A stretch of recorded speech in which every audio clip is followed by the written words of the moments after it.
Hello and welcome to Poonam Dua classes. Today we will discuss some important questions of JNU MA English Entrance Exam 2020. JNU, not only JNU, and many more entrance exams are going to be held in near future. A great good luck from my side first of all. And today I am going to discuss some important questions which will make you understand the nature of this paper. JNU actually expects your literature, your art and culture knowledge to be very vast. Let us gather some knowledge through this analysis. We do make our internal students understand the question paper once, twice, thrice, all the concepts during our classes. In this analysis, I'll discuss only the important questions. This is one very important question. Who among the following are associated with Russian formalism? 4 names are given and you are supposed to select from the options given A and D, A and C, C and B, or B and D.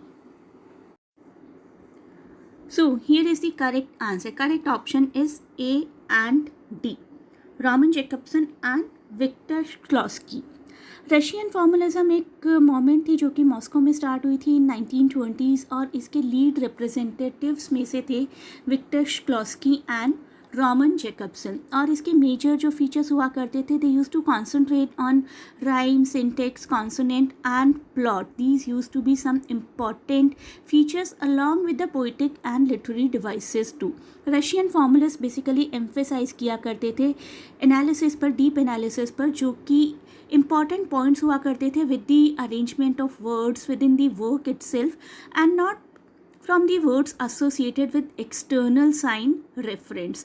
Rhyme, syntax, consonant, poetic and literary devices, इस पर ज़्यादा concentrate किया जाता था. Next question is, which of the following term best describes the silences and pauses in a Harold Pinter play?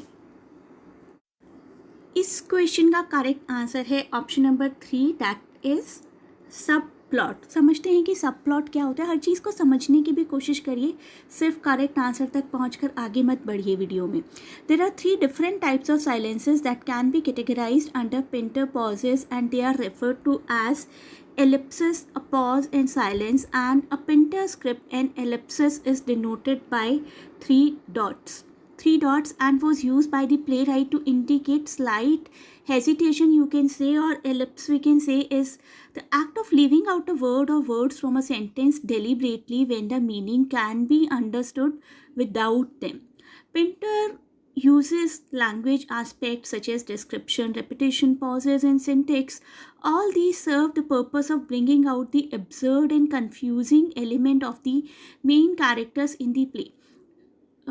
We can say कि सिर्फ dialogues के अलावा और भी बहुत सारे एक्सप्रेशंस होते हैं, बीच में कहीं पर पॉज लेना, कहीं पर हेजिटेट होना.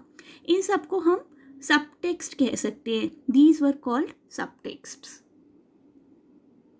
Next question is related to T.S. Eliot. T.S. Eliot's The Love Song of J. Alfred Prufrock falls into the category of limerick, dramatic monologue, villanelle or nonsense verse. The correct answer to this question is option number B, that is dramatic monologue. The Love Song of J. Alfred Prufrock, commonly known just as Prufrock, is the first professionally published poem by American-born British poet T.S. Eliot, and it has been described as a dramatic monologue because it is an attempt at self-expression by a sentimental middle-aged gentleman over the teacups or coffee, you can say. It is a dramatic thing in the sense that it shows us the personality of Prufrock, the speaker Prufrock, and not of the poet. Then in this condition we call it dramatic if the character is not the representation of the writer. Character is a speaker itself. It is a monologue because in this poem only one character does all the talking from beginning to end, and in this sense it becomes a dramatic monologue. In a dramatic monologue, the presence of a silent listener or listeners, plural, is implied. This question you can say is related to art and culture. इस question के लिए आपको कुछ famous paintings की knowledge होना ज़रूरी है. The persistence of memory, the creation of Adam, the scream and the night watch, और इन सबको आपको ऑर्डर में अरेंज करना है. I will tell you not only about these paintings but all the famous paintings as an answer. Although not a part of this question, but you should have the knowledge about this painting. This is Mona Lisa. The Mona Lisa 1503, half-length portrait painted by Italian artist Leonardo da Vinci, considered as the masterpiece of Italian Renaissance, and it has been described as the best known, the most visited, and the most written about, the most sung about, the most parodied work of art in the world. The next important painting is The Persistence of Memory. In 1931, it was painted by artist Salvador Dali and one of the most recognizable works of Surrealism art as well. The next one, Creation of Adam by Michelangelo. Michelangelo जिनकी बात J. Alfred Prufrock में भी की गई थी. It was painted around 1508 to 1512 and it illustrates the biblical creation narrative from the book of Genesis, in which God gives life to Adam, the first man. Next one, The Scream. The Scream is a popular name given to a composition created by Norwegian expressionist artist Edvard Munch in 1893. This one is called The Night Watch, painted in 1642 by Rembrandt van Rijn. 1642.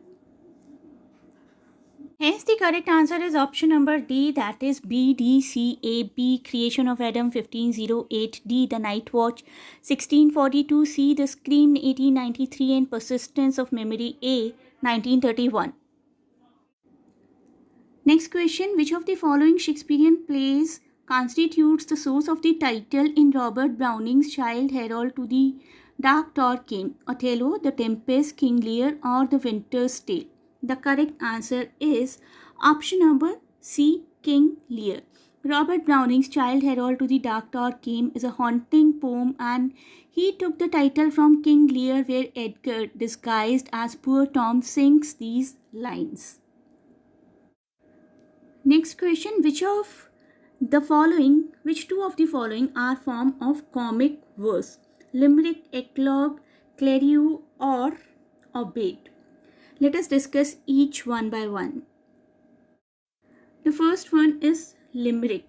Limerick is a form of verse, usually humorous and frequently ruled in 5-line, predominantly anapaestic meter, with a strict rhyme scheme of A, A, B, B, A. You can see here the lines in the rhyming scheme of A, A, B, B, A, in which the first, second, and fifth line rhyme, while the third and fourth line are shorter and share a different rhyming scheme.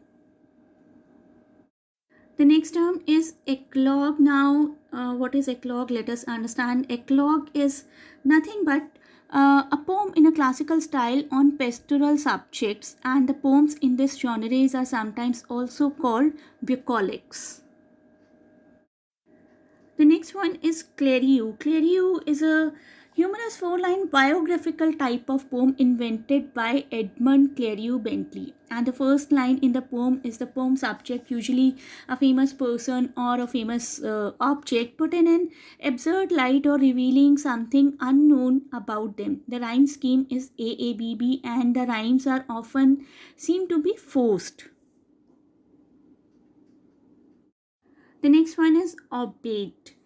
An obede is a morning love song, or a song or poem about lovers separating at early morning or dawn, you can say. An example of an obede is John Donne's The Sun Rising and The Good Morrow by the same writer, John Donne. So the correct answer here is option number B, A and C only, limerick and clarion. These are the comic form of poetry. Next question. The poet Allen Ginsberg and the novelist Jack Kerouac belong to which of the following group or moment?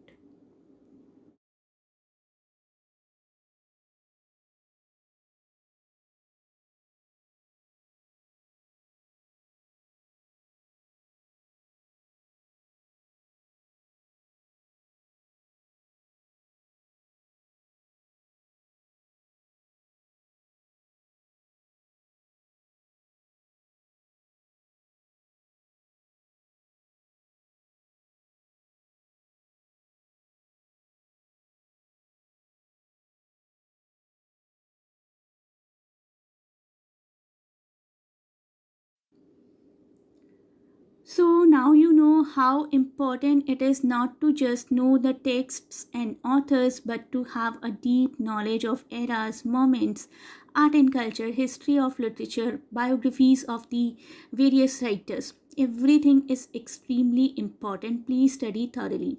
And let me inform you, for next year our registrations are open. Please contact through the link given in description. Thanks for watching. Best of luck for exam, and please do not forget to share and subscribe the channel.